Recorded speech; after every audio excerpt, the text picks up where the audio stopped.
সুস্বাগতম। মহর্ষি দেবেন্দ্রনাথ ঠাকুর ছিলেন একজন ব্রাহ্মধর্ম প্রচারক ও দার্শনিক।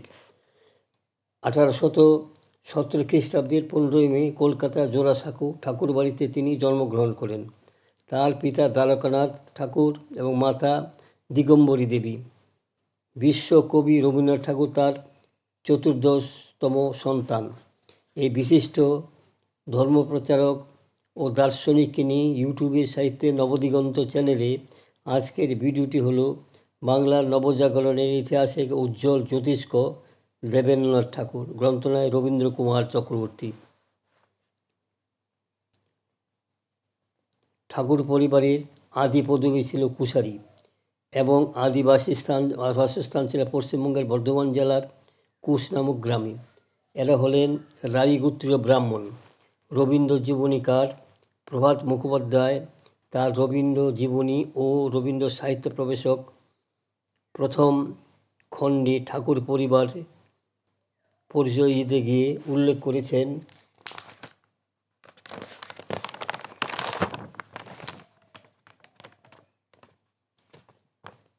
দেবেন্দ্রনাথ ঠাকুরের 1823 খ্রিস্টাব্দ থেকে 1925 খ্রিস্টাব্দ পর্যন্ত বাড়িতেই পড়াশোনা করেন।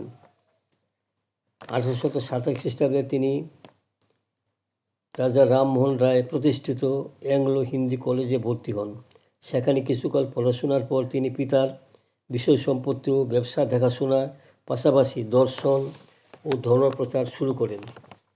1838 খ্রিস্টাব্দে পিতামহীর মৃত্যুকালে তার মানসিক পরিবর্তন ঘটে। তিনি ধর্ম বিষয়ে আগ্রহী হয়ে মহাভারত, উপনিষদ ও প্রাচ্যের দর্শনসহ বিভিন্ন বিষয়ে অধ্যয়ন শুরু করেন। এরপর 1842 খ্রিস্টাব্দে দেবেন্দ্রনাথ ঠাকুর তত্ত্ববোধিনী সভা ও ব্রাহ্ম সমাজের দায়িত্বভার গ্রহণ করেন।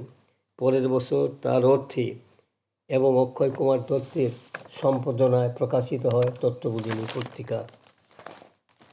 দ্বারকানাথ ঠাকুর ও দিগম্বরী দেবীর জ্যেষ্ঠ সন্তান দেবেন্দ্রনাথ কলকাতা জন্মের পরেই তার পরিধি বিশাল আকার ধারণ করে।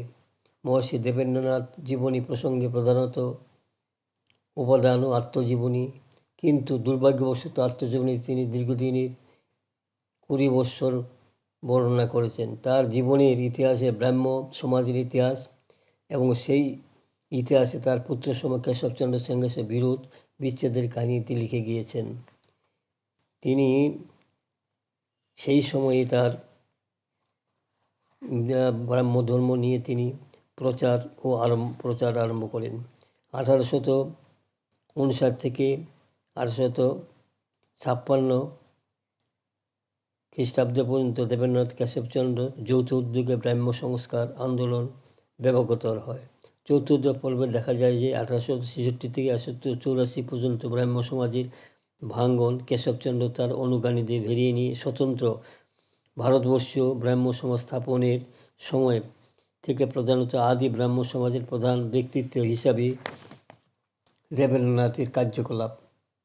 এই পর্বে তিনি 1884 সালে যখন মহর্ষি তার প্রিয় রবীন্দ্রনাথের উপর আদি ব্রাহ্ম সমাজের সম্পাদকের ভার অর্পণ করেন।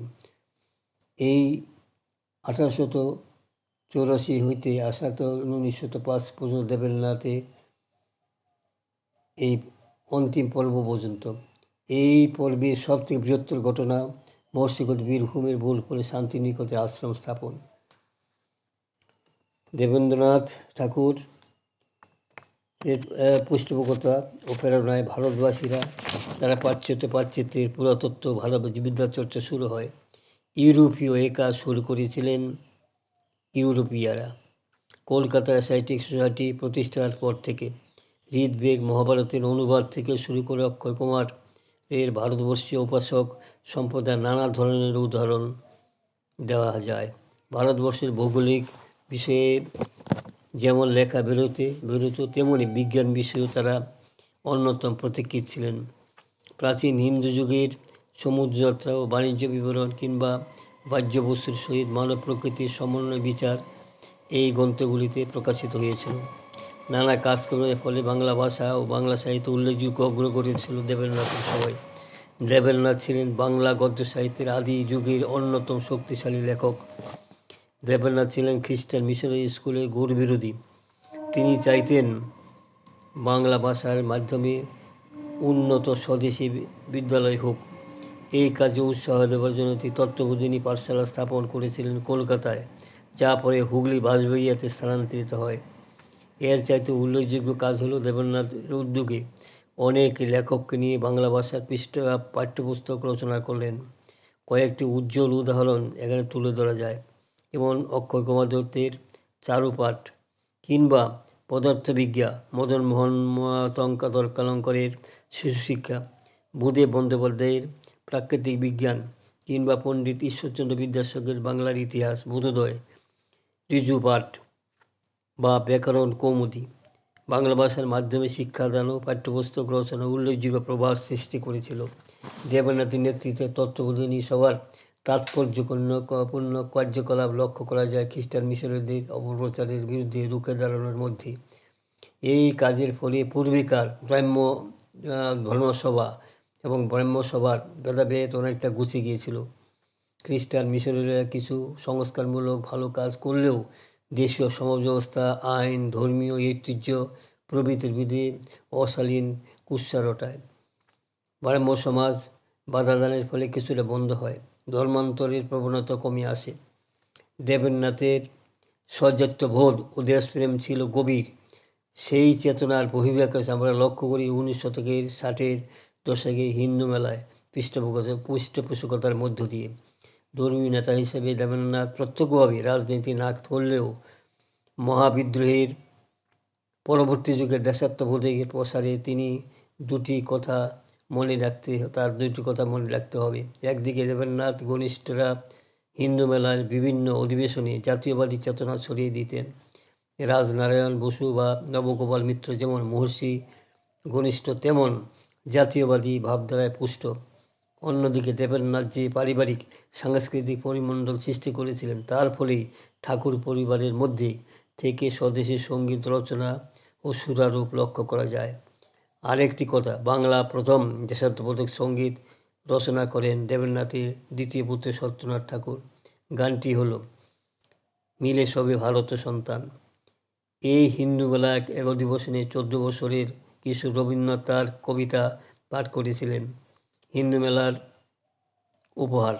কিশোর বয়সে রবীন্দ্রনাথ ব্রিটিশ শাসনের স্বরূপ ধরতে পেরেছিলেন, তাই তরুণ রবীন্দ্রনাথের কলমে আমরা পাই ব্রিটিশ বিজয় করিয়া ঘোষণা, যে গাক আমরা গাব না হরস গান, এসো গো আমরা যে কজন আছি আমরা ধরিব আরেক টান।